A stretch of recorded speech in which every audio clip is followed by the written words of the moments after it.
Hey Virgo, how are you this morning? My name is Sherilyn and I'm here to do your weekend bonus reading. This one will be for, I got the dates now, the 4th, 5th, and 6th, which should be April 4th, 5th, and 6th, which is Friday, Saturday, and Sunday, right? So we'll do it like we always do. I will call out all 12 signs. I will pull 2 cards for each. Whoever comes to your mind when I first call out the sign, that's who we're talking about. Gives you some sort of an oversight into the current dynamic between the two of you, okay? At the bottom, I'll pull 2 cards for Friday, 2 for Saturday, and 2 for Sunday, just to give you a little bit of a heads up as to what could be coming towards you this weekend to help you maybe better navigate your way through it, right? It's a possibility. That's what we're hoping for. All right, Virgo, let's see what we get. First, let's make sure we're right side up. We are good. That's a good thing, okay? All right, for my Virgos. Alrighty, folks, let's see. If you're a Virgo currently dealing with an Aries, I have the 8 of Cups and the 2 of Swords. So whatever the situation is between you and this Aries, it would seem that it's been riddled with a ton of confusion here lately. There is not a lack of emotion within this dynamic. However, I believe it's you that's deciding to walk away. One of you is deciding to walk away from the situation because it's just toxic. It's gotten to a point where the uncertainty has made it toxic, okay? At least for now. Okay, if you are a Virgo dealing with a Taurus, I currently have the 7 of Wands and the Justice card. So this Taurus is viewing you, Virgo, as somebody who's incredibly defensive, especially towards them, okay? I feel like if I took reversals, justice would be reversed right now. I don't know why. That's just the feeling I get, like there's been an injustice done here. Possibly by the Taurus to you, Virgo. Is how it feels. Or at least it's how you're perceiving it. How's that?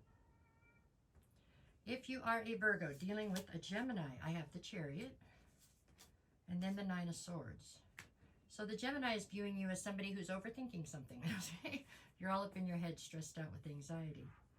What you need to do, according to the Gemini, is work on forward motion and victory, but you're kind of stuck, it looks like, right now.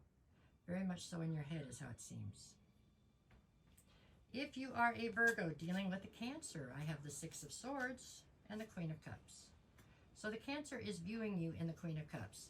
Male or female makes no difference, just means you're functioning in your feminine as far as they're concerned right now. They're viewing you as somebody who is very intuitive, somebody who's very psychic, somebody who's having a very hard time adhering to their boundaries. You're letting people cross your boundaries is what it looks like here. They're also seeing you as being somebody who's right now in a sea of uncertainty and chaos, and you need to push yourself out of that is what they're saying. Okay? This is a lot of messages of concern right here about you overthinking and getting yourself stuck where you shouldn't be. Okay?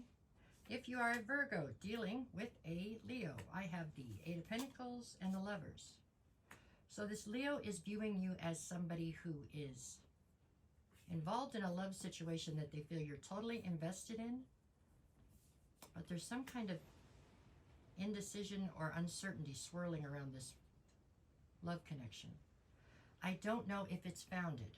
I know personally quite a few Virgos, and the ones I know right now, I feel like they have this uncertainty, but it's not grounded in any kind of actual facts. It's something in their head. Which you should listen to your intuition, but this one seems a little bit like paranoia a little bit. So maybe you have to try to get grounded and so you can see things more clearly. Okay? If you are a Virgo dealing with another Virgo, so this would be like you talking to yourself, I feel like. We have the 9 of Wands and the Ace of Pentacles. So what this Virgo version of yourself is telling you is that we know you're wounded. Okay, I know you've been through a lot, but there's new opportunities right in front of you. It's time to grab a hold of them. Okay? It's time to get out of this stuck situation. If you are a Virgo dealing with a Libra, I have the 5 of Pentacles and the Sun card. So the Libra is viewing you as somebody who is feeling like you've been abandoned or left out in the cold, when in reality you're standing in the sunshine and you don't realize it. Happiness is surrounding you and you do not realize it because you're too busy focusing on something that you believe is no longer there. Okay? If you are a Virgo dealing with a Scorpio, I have the 8 of Swords and the 6 of Pentacles. So the Scorpio is saying that there has been a lack of reciprocity within a situation, or at least that's how you are perceiving it for certain. With the Eight of Swords, you are now restricted by your own thoughts. It's like you are overthinking something to death, and now you can't seem to get any emotion going because you're so caught up in your head. Okay? If you are a Virgo dealing with the Sagittarius, I have the Ten of Cups and the Ace of Swords. So the Sagittarius feels as though you could possibly be the road to their emotional fulfillment. They are hoping that this sword of truth will cut through all the BS and finally allow you to see that they could be your emotional fulfillment as well. If you are a Virgo dealing with a Capricorn, I have the Ten of Pentacles and the Ten of Wands. Whatever the dynamic between you and the Capricorn, it shows tremendous promise, and right now it's become incredibly burdensome. I'm going to be willing to bet that is over you overthinking something, whether it's actual or just in your head. Okay, because something with great promise is now very burdensome. And so, there you go. Okay, if you are a Virgo dealing with an Aquarius, I have the Four of Wands and the Six of Wands. So this Aquarius is definitely hoping that you will be able to achieve this level of public recognition and victory that they believe is meant for you. This is some kind of a higher level soulmate to you. I don't feel it's romantic, but it is definitely somebody with strong emotions towards you. Okay, and if you are a Virgo dealing with a Pisces, I have the Two of Pentacles and the Three of Wands. So this Pisces is hoping that you are going to be able to be in their future. They want you in their future. I don't think that they care necessarily in what capacity you're in their future. They just know they want you there. With the Two of Pentacles right now, everything for you is so topsy-turvy and out of whack that even they're feeling uncertain as to whether or not you're going to choose the path to be with them. Anyways. This could be a friendship. I don't think this is romantic. There's a chance it could be in the future, but it's not yet. Okay, let's see what we get for Friday. I've got the Empress and the Hierophant. So you're presenting as the Empress here. Male or female makes no difference. It's an energy. I think that you are dealing with coming to terms with self-limiting beliefs. You're very attached to the process to get to an outcome. So being attached to an outcome is kind of common, but you're attached to exactly how you want the process to go. That's somebody that has a little bit of problem with control issues. Yeah, there you go. On Saturday, I've got the Four of Swords and the Page of Swords. There's some kind of message coming towards you on Saturday, which will bring you clarity. It's also going to make it so that you need a minute to heal and rest. Okay? I think in your mind right now, it's going one direction on what that message will be, and in my mind, it went a different direction. Okay, and then on Sunday, we have the Knight of Swords, so more clarity coming at you, and the Page of Cups, and you needing to come forward with an apology.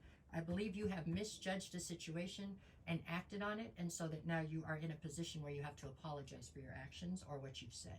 Okay? That's how I see it. All right, Virgo, that's what I got for this week. I don't know. Take care and have a good one. Anyways, but despite whatever I said right now, no. It'll all be okay. Okay, you just got to get out of your head. That's all it is. Live life. Don't think about it so much, okay? All right, I hope y'all have a good one. And if you need a private reading, send me a message. I'll get you the details. That'll do it for this week. I'll see you on Sunday with Weekly. Okay, bye. Oh.